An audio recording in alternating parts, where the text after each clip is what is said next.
الله أكبر الله أكبر الله أكبر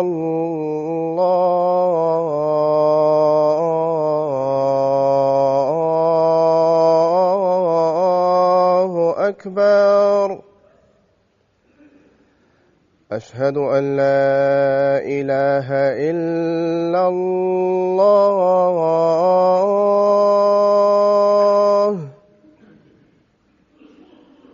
أشهد أن لا إله إلا الله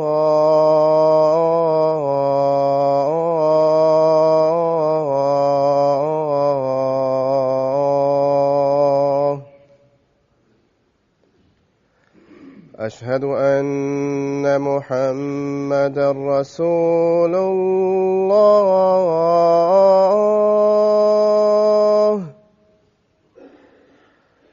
أشهد أن محمدًا رسول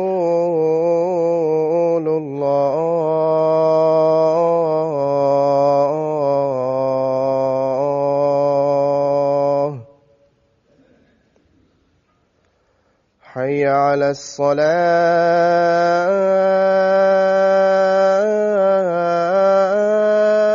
الصلاة حي على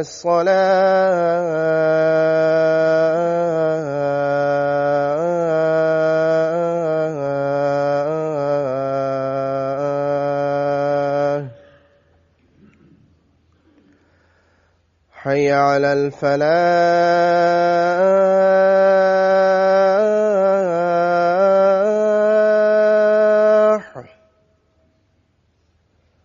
حي على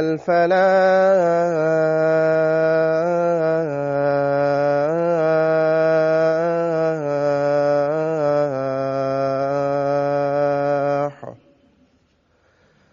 الله أكبر الله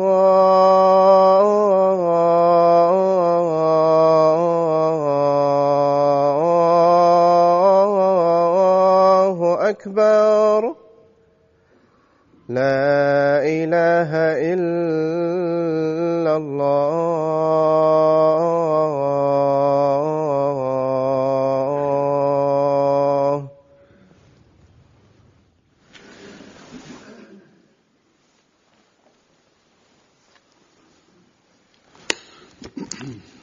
السلام عليكم ورحمة الله.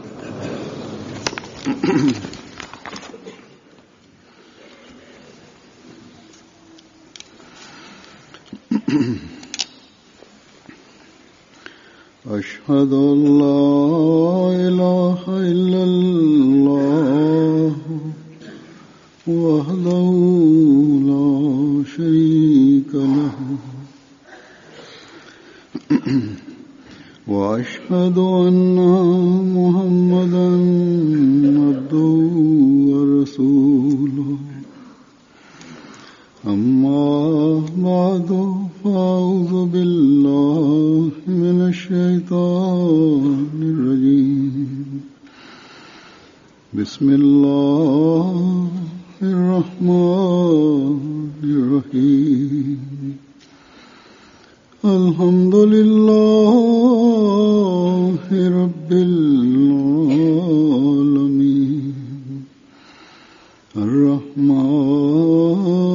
الرحمن الرحيم مالك يوم الدين إياك نعبد وإياك نستعين اهدنا الصراط المستقيم صراط الذين أنعمت عليهم غير المغضوب عليهم ولا الضالين.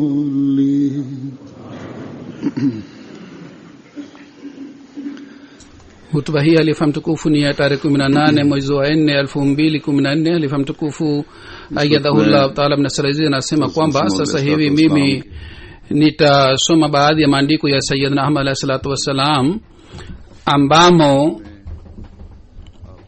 Sinam alayhi salatu wassalam ameeleza kuhusu uhakika wa Mwenyezi Mungu ni nini na daraja yake ni nini,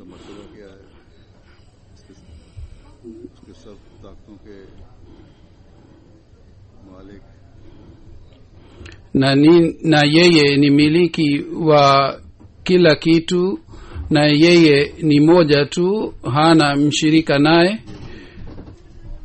na vile vile ni yeye ambaye ni muumbaji wa viumbe vyote. Kila kitu kitakufa, lakini Mwenyezi Mungu hafi. Sayyidina Ahmad alayhi salatu wassalam amesema kwamba njia ya kumfikia Mungu wa ulimwengu huu ni njia moja tu, ambaye ni Mtume Muhammad sallallahu alaihi wa alihi wasallam. Kumpitia Mtume sallallahu alaihi wa alihi wasallam tu mtu anaweza kumfikia Mwenyezi Mungu, Mungu ambaye mfano wa uzuri wake na ihsani yake haipatikani. Sinam al-Islam amesema kwamba kwa ajili ya kuona uzuri wa kudra zake mtu anatakiwa amwelekee kwake, na vile vile ainame kwake na afanye ibada yake. Hali hii ya manadamu inapopatikana, Mungu anakuja kumbatia manadamu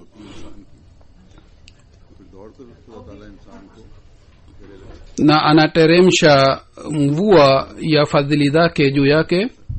Basi Sayyidina alayhi salatu wassalam alisema kwamba mujenge uhusiano na Mungu huyo ili muweze kuboresha dunia yenu na akhira yenu. Sehemu moja kwa kueleza uhakika wa Mwenyezi Mungu ni nini, Mungu ambaye ni muumbaji wa kila kitu na Mungu ambaye ameelezwa na Mwenyezi Mungu kuhusu hii. Sayyidina alayhi salatu wassalam anasema Mungu ni nuru ya mbingu na ardhi, yani kila nuru ambayo inayoonekana huko mbinguni na ardhini, iwe katika roho au iwe katika miili za watu, iwe bingu, nuru ya mbingu na ardhi, iwe bingu ya kidhahiri au ya kibatini, au iwe nuru ya akili au nuru ya nje, yani nuru ya kila aina inatoka kutoka kwa Mwenyezi Mungu. Ni Mungu ambaye anaonekana katika miili na katika sifa za wanadamu nuru yake inaonekana.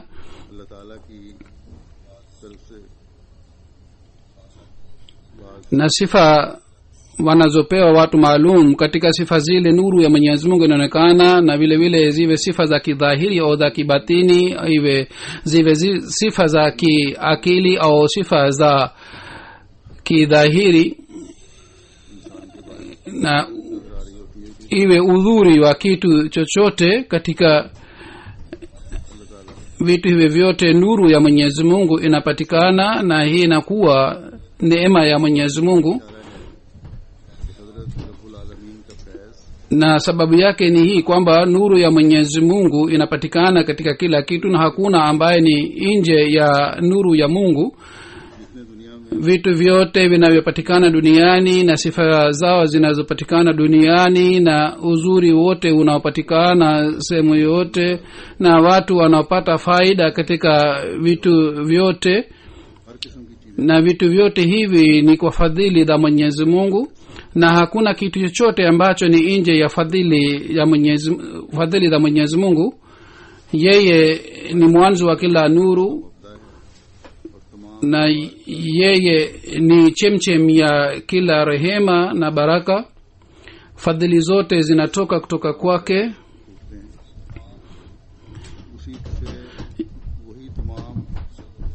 Yeye ni mwanzo wa nuru ya kila aina, na ni yeye ambaye kutoka kwake chemchem ya rehema inatiririka.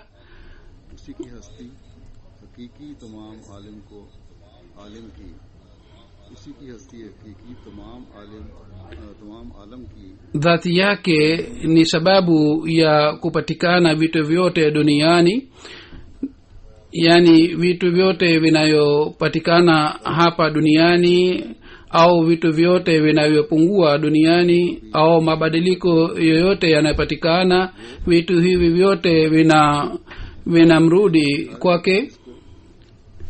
जुल्मत खाना आदम से बाहर निकाला Na yeye ni yeye ambaye aliyetoa vitu vilivyopo gizani. Bila yake yeye hakuna mwingine yeyote ambaye anapatikana kutoka awali, kutoka mwanzo. Bila yeye hakuna yeyote ambaye anastahili kwamba awe kutoka mwanzo na Mustafiz ना हो bali manadamu, wanyama, miti, और शजर और roho na vitu vyote vingine vilipatikana, viliumbwa na Mwenyezi Mungu. दुनिया Dunia hii na mbingu na manadamu, wanyama इंसान na mawe na miti na vitu vyote ambavyo vinapatikana katika dunia hii, vitu hivi vyote vinapatikana kwa fadhili za Mwenyezi Mungu. Kisha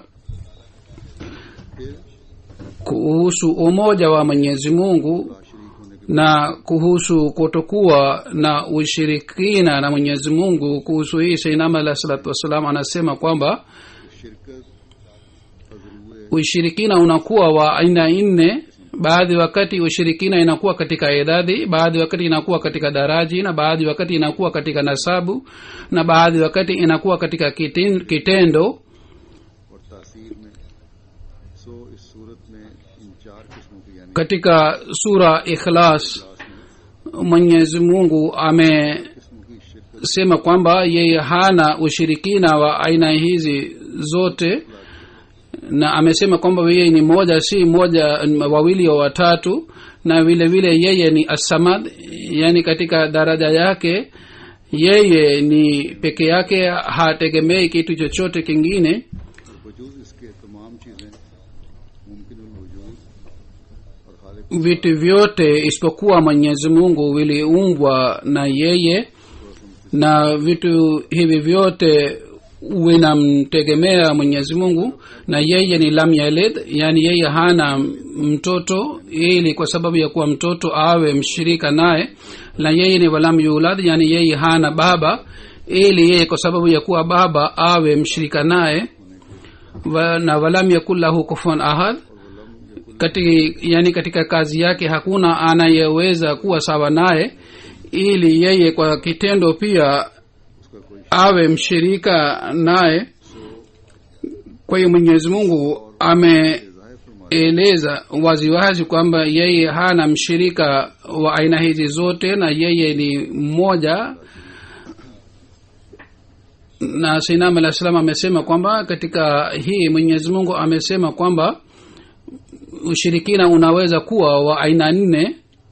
यानी तादाद Ya kwanza ni kwanza एक तो शिरकत mtu anaweza kuwa mshirika wa kitu chochote, yani ikiwa anakuwa moja na wawili na watatu, yani katika idadi. Na ya pili anaweza kuwa mshirika katika daraja, na ya tatu inaweza kuwa katika familia au katika nasabu, na ya nne anaweza kuwa mshirika katika kitendo na kwa sababu ya kuleta na katika kuleta athari. Lakini Mungu yeye hana mshirika wa aina yoyote wa aina hii, bali Mungu amesema kwamba yeye ni mmoja, yeye si wawili au watatu, wala hakuna yeyote anayekuwa sawa naye, na vile vile yeye ni as-samad, yani ni yeye ambaye dharura yake inapatikana kila wakati na viumbe vinamhitaji kila wakati,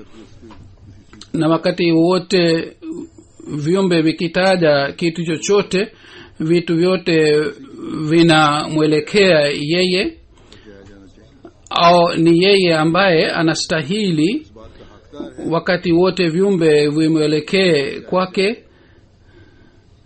Hakuna yeyote mwingine ambaye anaweza kutimiza mahitaji wala hawezi kuwa sawa na Mwenyezi Mungu katika kutimiza mahitaji. Sababu yake ni nini? Kwa sababu gani mwingine hawezi kuwa sawa naye ambaye anaweza kutimiza mahitaji? Sababu alieleza Sayyidina Alayhi salatu wasalam ni kwamba isipokuwa Mwenyezi Mungu vitu vyote vinaweza kupatikana na vinaweza kuumbwa, lakini Mungu ni alfa na omega, yani kutoka mwanzo mpaka mwisho. Vitu vyote vitakufa, vitakwisha, yani kila kiumbe kilichoumbwa lazima kitakufa siku moja, lakini Mwenyezi Mungu ni alfa na omega, yani kutoka mwanzo mpaka mwisho. Basi atabaki mpaka mwisho, hana mwisho wake. Yani kila kitu kwa sababu ya kuumbwa kwake kimepewa muda, na kitu kinachokuwa na muda na kinachopewa muda, basi kile kitu hawezi kujitegemea.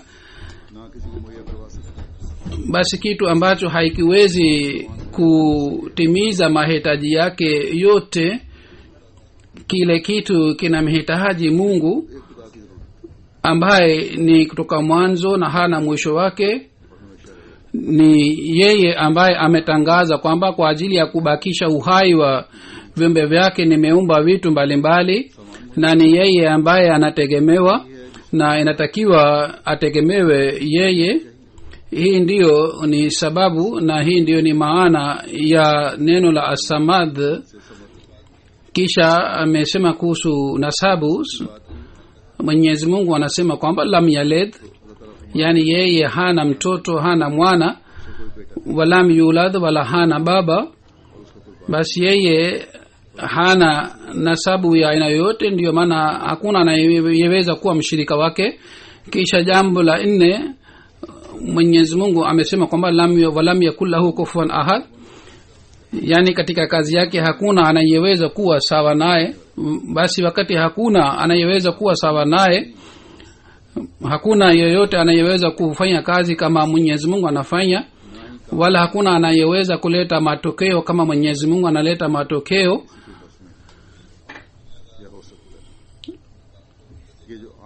Manadamu wa kawaida anaiona matokeo ya kazi yake na anasema kwa fahari kwamba nimefanya hivi na hivi. Yeye pia matokeo ya kazi yake inayopatikana si katika uwezo wake, bali sawa na kanuni ya Mwenyezi Mungu.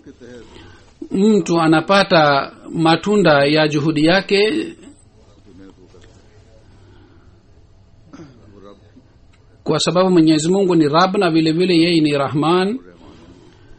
Baraka ya Rabb na rehema yake manadamu anaendelea kupata. Basi mwenye bahati mbaya ni yule mtu ambaye badala ya kumshukuru Mwenyezi Mungu kwa sababu ya ihsani yake awe karibu naye na ainame mbele yake, bali watu wanaendelea kuwa mbali naye. Kisha katika lecture Lahore, Sayyidina Alayhi salatu wasalam kuhusu umoja wa Mwenyezi Mungu ameeleza wazi zaidi. Amesema kwamba katika Qur'ani tukufu Mungu wetu kuhusu sifa zake anasema kwamba kul huwallahu ahad Allahu samad lam yalid wa lam yulad wa lam yakul lahu kufuwan ahad, yani Mungu wenu ni yule Mungu ambaye katika sifa zake ni pekee, hakuna anayeweza kuwa sawa naye, wala hakuna sifa yoyote inayeweza kufanana na sifa za Mwenyezi Mungu. Elimu ya manadamu inahitaji mwalimu. Kwa ajili ya kupata elimu anahitaji mwalimu ambaye atamfundisha, na kisha elimu yake itakuwa na mipaka yake, lakini elimu ya Mwenyezi Mungu haina mipaka yake. Mtu anasikia kwa kupitia hewa, bila kuwa na hewa manadamu hawezi kusikia, lakini kusikia kwa Mwenyezi Mungu ni kwa sababu ya uwezo wake wenyewe, na wala haina mipaka yake. Mtu anaona kwa kupitia mwanga wa jua, na vile vile ina mipaka yake. Ni kwa hadi fulani mtu anaweza kuona, lakini kuona kwa Mwenyezi Mungu ni kwa sababu ya uwezo wake na haina mipaka yake. ऐसा ही इंसान की vile vile mtu akiumba kitu chochote anahitaji vitu vifaa, lakini Mungu akiumba yeye hahitaji kitu chochote, wala hahitaji muda, wala haina mipaka yake, kwa sababu sifa zake hazifinani na kitu chochote. Ilmiradi kama hakuna anayefanana na Mwenyezi Mungu, vile vile hakuna anayefanana na sifa za Mwenyezi Mungu. Ikiwa kasoro inapatikana katika sifa moja, basi kasoro itapatikana katika sifa zingine. Katika hali moja wake hauwezi kubaki. जब तक कि वो अपनी जात की तरह अपनी तमाम सिफात में Kisha mbele yake Sayyidina alayhi salatu wassalam anasema kwamba से आगे आए थे maana ya मानी है aya hii ni kwamba yeye hana mwana wala hana haja ya kuwa na baba. Huu ndio ni umoja uliofundishwa na Qur'ani tukufu, ambao ni msingi wa imani yetu.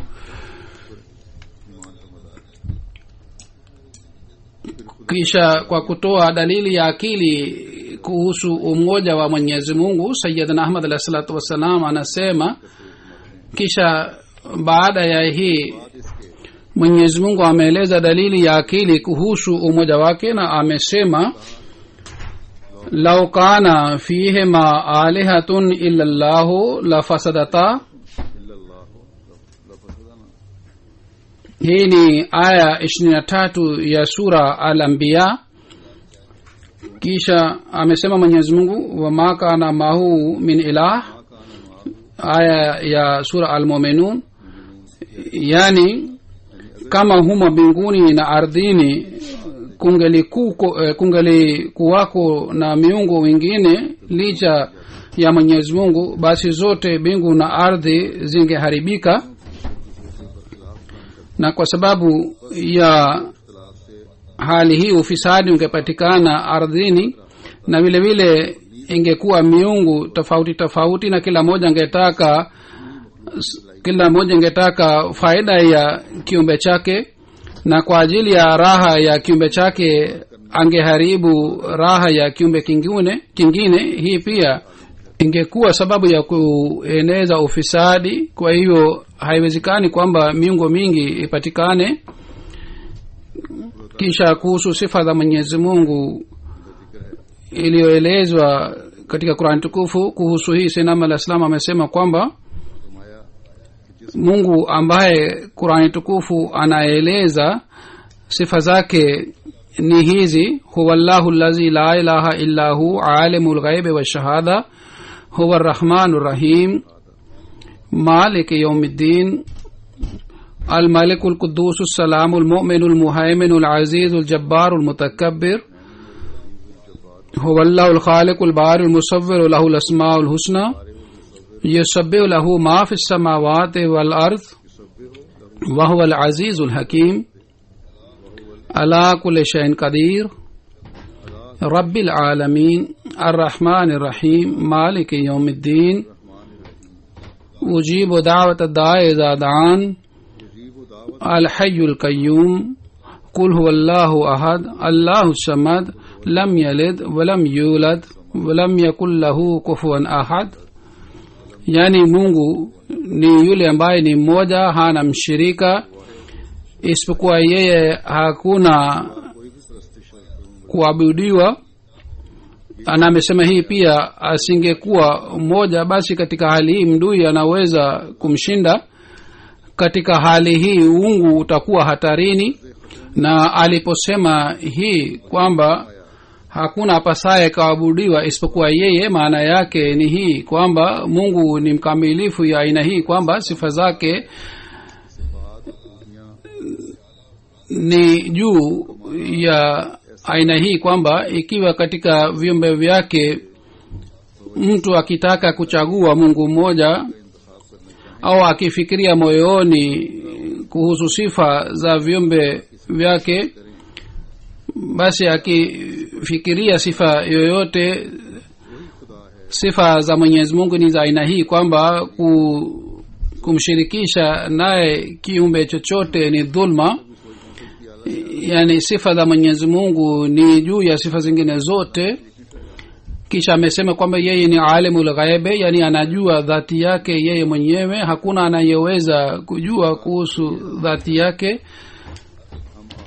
Sisi tunaweza kuona mjua na mwezi na viumbe vingine, lakini hatuwezi kumuona Mwenyezi Mungu katika hali yake ya kiwiliwili. Kisha amesema yeye ni alimu shahada, yani kitu chochote haikifishiki kwake. Hii si sawa kwamba yeye kuitwa Mungu aghafilike katika elimu ya vitu. Yeye anajua, anayo elimu ya kila kitu, lakini mwanadamu hawezi kuwa na elimu ya kila kitu. Mungu anajua wakati gani ataunja nidhamu hii na ataleta kiyama, na min ghairi yake yeye hakuna anayejua kwamba hii itatokea lini. Basi huyu ndiye ni Mungu ambaye anazo nguvu hizi zote. Kisha amesema huwa Rahman, yani kabla ya kuumba viumbe bila kuwa na vitendo vyote, aliumba vitu vya starehe kwa ajili yao kama jua, ardhi na viumbe na vitu vingine vyote viliumbwa kwa ajili ya kuumbwa kwetu, kwa ajili ya raha yetu. Na hii inaitwa sifa ya Rahman, na kwa sababu ya sifa hii anaitwa Rahman. Yani alitupatia vitu vyote kabla ya kuumbwa kwetu. Hii ni kwa sababu ya sifa yake ya Rahman. Kisha amesema Ar-Rahim, yani Mungu anatupatia ujiru wa mema yetu na hapotezi juhudi ya mtu yeyote, na kwa sababu ya hii anaitwa Ar-Rahim na anaitwa kwa sifa ya Rahim. Kisha amesema Malik Yawmiddin, yani yule Mungu ambaye anatupatia ujira wa vitendo vyetu. Hakuna aliyempatia ufalme, yeye hana haja ya kutaka msaada wa mtu mwingine kwa ajili ya kazi, kutimiza kazi zake. Yeye anafanya kila kitu mwenyewe. Kisha amesema Al-Malikul Qudus, yani yeye Mungu ni mfalme ambaye hana aibu ya aina yoyote. Hii ni dhahiri kwamba ufalme wa dunia unakuwa na aibu, ufalme wa binadamu unakuwa na aibu na kasoro inapatikana ndani yake. Kwa mfano, ikiwa wananchi wote wakihama katika nchi ya mfalme na wakihamia nchi nyingine, katika hali hii ufalme hauwezi kubaki. Au kwa mfano wananchi wote wawe na ukame na wafe kwa sababu ya hii, katika hali hii ufalme hauwezi kubaki. Ikiwa wananchi wakianza kugombana na mfalme kwamba kuna tofauti gani baina yako na baina yetu, katika hali hii mfalme hawezi kueleza uzuri wake. Siku hizi Hazur anasema kwamba duniani muone kwamba hali hii inapatikana na ufisadi unapatikana kwa sababu ya hii. Wananchi na serikali inangombana, na amesema basi ufalme wa Mwenyezi Mungu si wa aina huu. Yeye mara moja anaweza kuangamiza nchi nzima na anaweza kuumba viumbe vingine. Ikiwa asingekuwa na uwezo na kudra ya aina hii, basi katika hali ufalme wake usingeweza kuendelea. Na kwa kuangamiza dunia angeleta dunia nyingine kutoka wapi? Katika hali hii kasoro ingepatikana katika uungu wake. Kisha amesema kwamba angekuwa mfalme kama mfalme wa dunia ambaye anakuwa na aibu, na wakati wanapoona kwamba bila kuwa na dhulma hawawezi kubaki, basi wanaanza kuwadhulumu watu wengine शीरे मारे समझ na wanawadhulumu watu wengine kama wanakunywa maziwa ya mama yao. Basi muone siku hii dhulma inayotendeka katika nchi mbalimbali kutoka kwa viongozi wa serikali ni kwa sababu ya hii. Kisha फिर फरमाया मसलन कानून शाही जायज रखता है कि mfalme ana haki ya kuzamisha marekebu kwa sababu ya kusalimisha meli, lakini Mwenyezi Mungu hawezi kuwa na hali ya aina hii. Basi ikiwa Mwenyezi Mungu si mwenye uwezo, yeye pia angewadhulumu watu, au kwa kuwa mwadilifu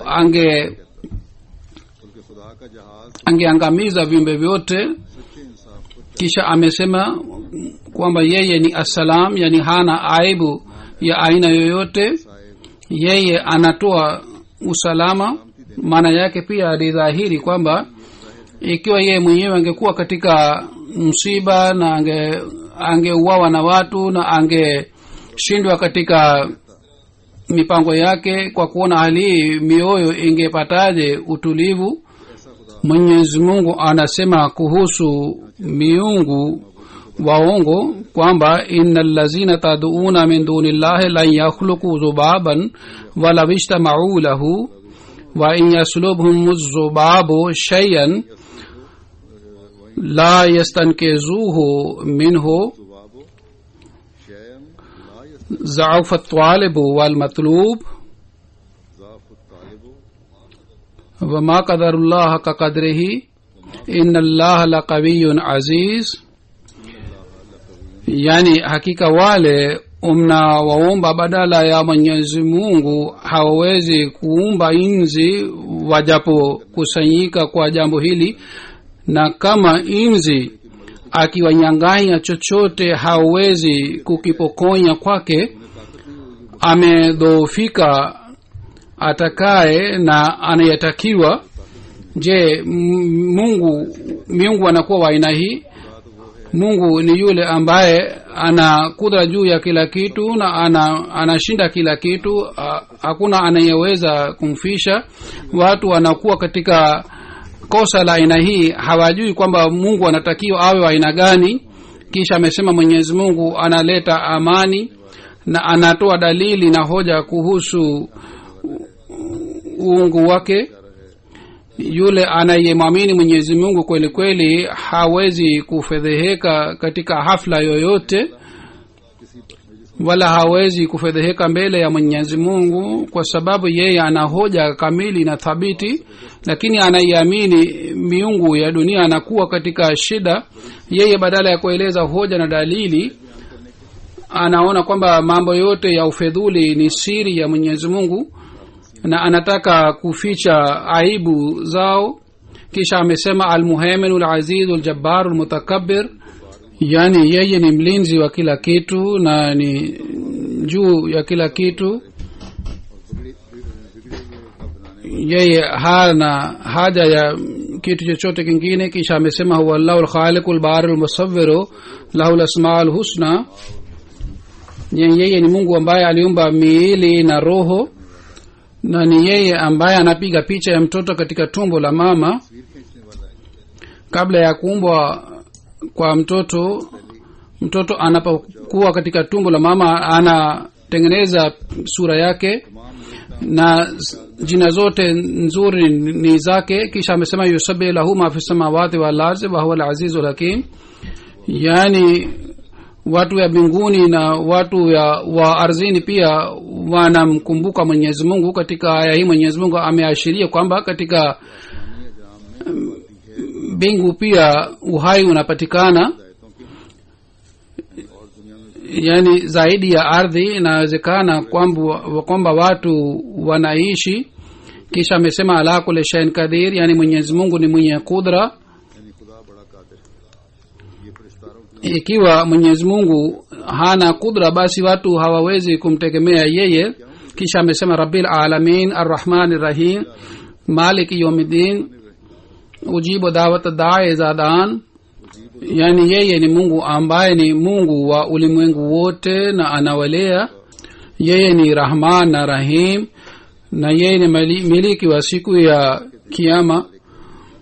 इस इख्तियार को किसी के हाथ Anapokea maombi ya wote wanamuomba. जवाब देने वाला, Kisha amesema alhayyul qayyum, yani yeye anabaki daima na yeye ni tegemeo la kila kitu. Ikiwa yeye si alfa na omega, basi watu watakuwa na shaka kuhusu uhai wake, kwamba isija akafa kabla yetu sisi. Kisha amesema kwamba yeye Mungu ni Mungu pekee, yeye si mwana wala si baba na wala hakuna anayefanana naye. Kisha anasema sayyidina alayhi salatu wassalam, lengo haswa la amri zote za Islam ni kwamba siri ambayo inapatikana katika neno la Islam watu wafike huko. Ndio maana katika Islam kuna amri ambazo zinafanya juhudi ya kuonyesha kwamba Mungu ni mzuri, mara zinaonyesha uzuri wake, mara zinakumbusha ihsani yake, kwa sababu mapenzi yanaweza kuwa kwa sababu ya uzuri wa kitu au kwa sababu ya ihsani. Kwa hiyo imeandikwa kwamba Mwenyezi Mungu kwa sifa zake yeye ni pekee, hana kasoro yoyote, yeye ni chemchem ya kila sifa na sifa zote zimejumuika ndani yake kwa kikamilifu, कामिल तौर na yeye ana kudra juu ya kila kitu, पाक कुदरत के इजहार na yeye ni mwanzo wa kila kitu na kila kitu kiliumbwa na yeye ni chemchem ya kila baraka. Baraka zote zinapatikana kutoka kwake, na yeye ni miliki wa kila ujira, है तमाम अमूर का, na vitendo vyote vinarudi kwake. माल जो है उसी की तरफ लौटने वाले हैं। Yeye ni karibu kwa kuwa na mbali, lakini na mbali ni kwa kuwa karibu, ni juu ya kila kitu, lakini hatuwezi kusema kwamba chini yake kuna mingine amefichika, lakini hatuwezi kusema kwamba kuna mwingine ambaye ni dhahiri zaidi kuliko yeye. मगर नहीं कह सकते कि उसको कोई, Yeye ni hai वो जिंदा है, na kila kitu ni hai kwa sababu yake yeye, na hii ndiyo ni maana ya alhai, yani mwenyewe ni hai na anapatia uhai. रखने वाला भी है। Yeye ni baki na vitu vyote vinabaki kwa sababu yake yeye. उसने हर एक चीज को उठा Vitu vyote vimebebwa na yeye, na hakuna kitu chochote kilichombeba Mwenyezi Mungu, yani kila kitu kinamtegemea yeye. Hakuna kitu kilichopatikana chenyewe, wala hakuna kitu kinachoweza kubaki bila msaada wake yeye. हर एक चीज पर मुहीत है, मगर नहीं कह सकते Yeye ऐसा अहाता है। वो आसमान yeye ni nuru wa kila kitu cha mbinguni na ardhini, na nuru yote ilipatikana kwa sababu yake yeye. और उसी की जात का बर्ताव, Yeye ni Mungu wa ulimwengu wote, na hakuna roho ingine ambayo haipatikani bila msaada wake yeye.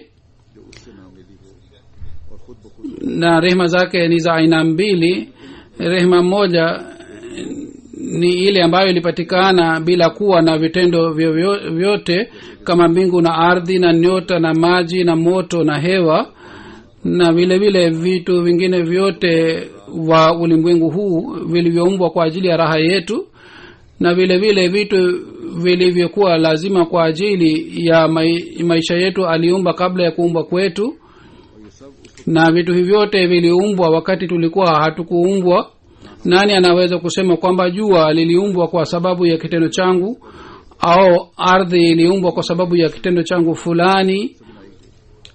नेक काम की वजह से बनाई गई। Ili muradi hii yote iliumbwa kabla ya kuumbwa kwa mwanadamu, na havikuumbwa vitu hivi vyote kwa sababu ya amali za mwanadamu.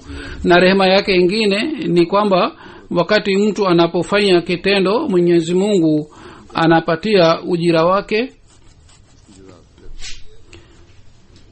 Kisha amesema Sayyidina alayhi salatu wasalam, hii kwa ajili ya kumfikia Mwenyezi Mungu kuna njia moja tu katika dhama hii, na njia hii ni Mtume Muhammad sallallahu alaihi wa alihi wasallam.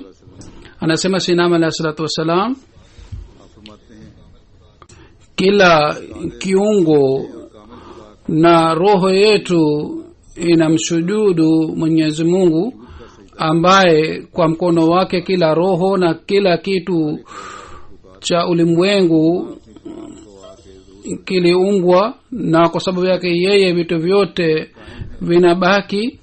Hakuna kitu ambacho ni nje ya elimu yake, hakuna kitu ambacho kipo nje ya kuumbwa kwake. Iwe darud na salamu juu ya Mtume Muhammad sallallahu alaihi wasallam ambaye kwa kumpitia yeye tulimpata huyu Mungu ambaye ni hai, ambaye anaongea nasi na anatoa dalili ya kuwa kwake na anatuonyesha uso unaoangaa. Tulimpata nabii ambaye alituonyesha Mwenyezi Mungu, na tulimpata Mwenyezi Mungu ambaye kwa nguvu yake aliumba kila kitu. Kudra yake ni imekusanya azma ya kila aina. Bila msaada wake hakuna kitu kinachoweza kubaki. Mungu wetu ni mwenye baraka chungu mzima, na Mungu wetu ni mwenye uzuri chungu mzima na ihsani chungu mzima, na isipokuwa yeye hakuna Mungu mwingine yoyote. Kuhusu wale watu ambao hawamwamini Mwenyezi Mungu, anasema Sayyidina Muhammad sallallahu alaihi wasallam kwamba Mwenyezi Mungu ni yule ambaye ana elimu ya ghaibu na akili ya mwanadamu haiwezi kumpata.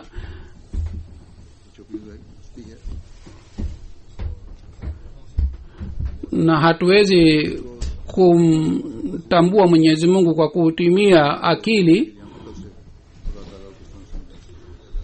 Kama atheist wanasema tunaweza kumpata Mungu kwa kutumia akili yetu, Sayyidina Muhammad sallallahu amesema akili haiwezi kumpata yeye. Dalili yoyote ya akili haiwezi kumtafuta na kumpata Mwenyezi Mungu, kwa sababu akili ni mpaka hapa kwamba kwa kuona vitu akili iseme kwamba inatakiwa muumbaji apatikane. Amesema kwamba kufikiria kwamba kuwa na dharura ya muumbaji ni kitu tofauti na kuwa na yakini juu ya Mwenyezi Mungu ni kitu kingine. Yani kuwa na maoni haya kwamba kuna haja ya kuwa na Mwenyezi Mungu, je yule Mungu yupo au la, jambo hili ni kitu tofauti, kwa sababu akili ina upungufu na si kamili. Kwa hivyo hatuwezi kumtambua Mwenyezi Mungu kwa kutumia akili, bali wale watu ambao wanataka kumtambua na kumtafuta Mwenyezi Mungu kwa akili hatimaye wanakuwa atheist, na wakifikiria kuhusu mbingu na ardhi haitaleta faida kwao hata kidogo. Huzuri anasema kwamba siku hizi wako watu ambao wanafikiria kuhusu mbingu na ardhi na kuhusu sayansi, lakini wengi wao ni wale ambao hawamwamini Mwenyezi Mungu. Kufikiria kwao haileti faida kwao, kwa sababu wanatumia akili tu, na hawa watu wanamfanyia mzaha, na matokeo yake ni kwamba wale ambao walitumwa na Mwenyezi Mungu na wale watu ambao wamejenga uhusiano na Mwenyezi Mungu, hawa watu wanawafanyia mzaha. Amesema kwamba hawa watu wanatoa hoja kwamba wapo vitu chungu mzima duniani havileti faida yoyote kwa ajili yetu, wala havionyeshi kwamba vitu hivi viliumbwa na Mungu. Anasema kwamba nasikitika kwamba hawa watu hawajui kwamba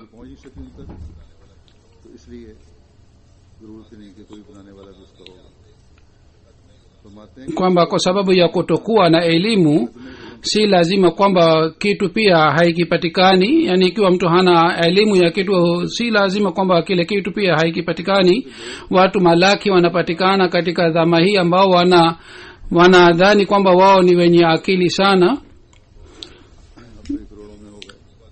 lakini watu chungu mzima duniani hawamwamini Mwenyezi Mungu kwa sababu ya hii, kwa sababu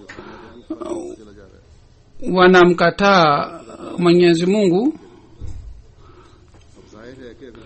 Wao wangepata dalili kwa kutumia akili wasingemkataa Mwenyezi Mungu, na wangepata hoja yoyote kwa kutumia akili wasingeweza kumkataa Mwenyezi Mungu.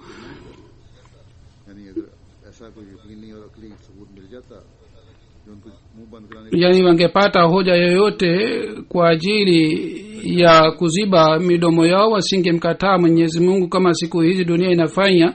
Amesema mtu yeyote kwa kupanda marekebu ya watu wenye falsafia hawezi kupata kusalimika katika tufani ya dhana.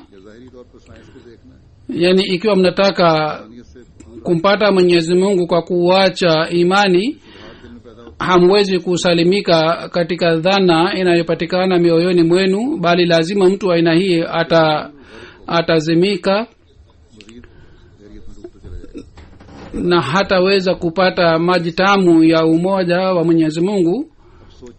Na mufikirie kwamba wazo hili ni mchafu kiasi gani, kwamba bila kumpitia Mtume sallam mtu anaweza kupata na kujua kuhusu umoja wa Mwenyezi Mungu. Na njia hii ni Mtume Muhammad sallallahu alaihi wasallam. Kwa kumpitia yeye wanadamu anaweza kuokoka. Basi muelewe vizuri kwamba umoja halisi unaweza kupatikana kwa kumpitia nabii wa Mwenyezi Mungu kama mtume wetu Muhammad sallallahu alaihi wasallam. Kwa kuonyesha ishara za mbinguni aliwalazimisha kwamba wamwamini Mwenyezi Mungu, na wale wanaomtii mtume sallallahu alaihi wasallam wanaonyesha nishani zile mbele za watu ambao hawamwamini Mwenyezi Mungu. Jambo hili ni la kweli kwamba maadamu mtu hawezi kushuhudia kudra ya Mwenyezi Mungu, umoja hauwezi kuingia moyoni mwake, wala hawezi kuwa na imani juu ya Mwenyezi Mungu. Umoja huu unaweza kupatikana kwa kumpitia Mtume Muhammad sallallahu alaihi wasallam. Kisha kuhusu kuwa na yakini juu ya Mwenyezi Mungu ya aina hii kwamba kila wakati anamuelekea Mwenyezi Mungu, kuhusu hii Sayyidina alayhi salatu wasallam anasema katika Mungu wetu ni ajabu chungu mzima, wanaona wale tu ambao wanakuwa wake, wale ambao hawaamini kudra za wengine juu ya kudra zake, na wale ambao si watiifu wake wakamilifu hawaonyeshi dalili za ajabu. Kiasi gani ni mwenye bahati mbaya yule mtu ambaye hajui kwamba ana Mungu wake.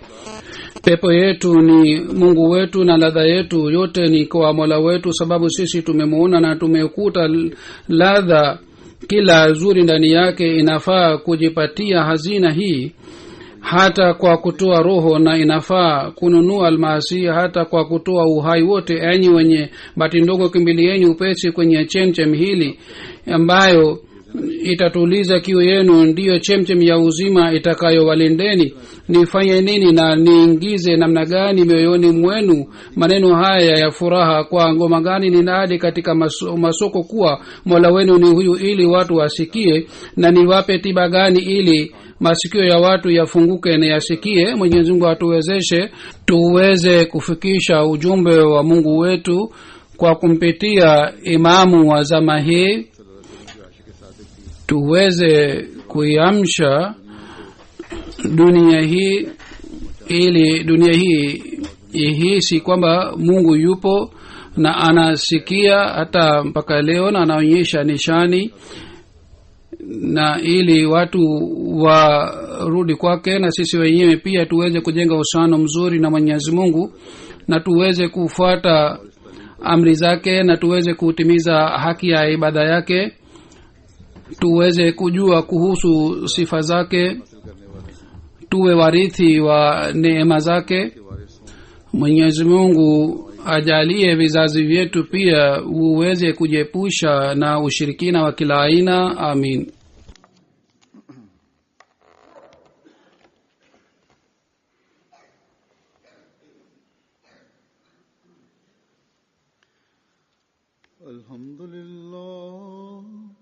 Alhamdulillah nahmaduhu wa nasta'inuhu wa nastaghfiruhu wa nu'minu bihi wa natawakkalu alayhi wa na'udhu billahi min shururi anfusina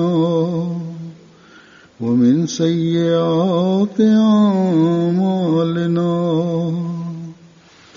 من يهده الله فلا مضل له ومن يضلل فلا هادي له ونشهد أن لا إله إلا الله ونشهد أن محمدا عبده ورسوله.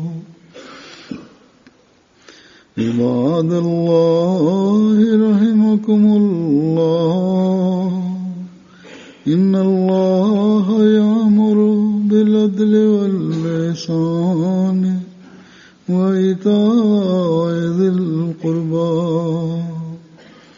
وينهى عن الفحشاء والمنكر والبغي يعظكم لعلكم تذكرون. اذكروا الله يذكركم وادعوه يستجب لكم ولذكر الله أكبر.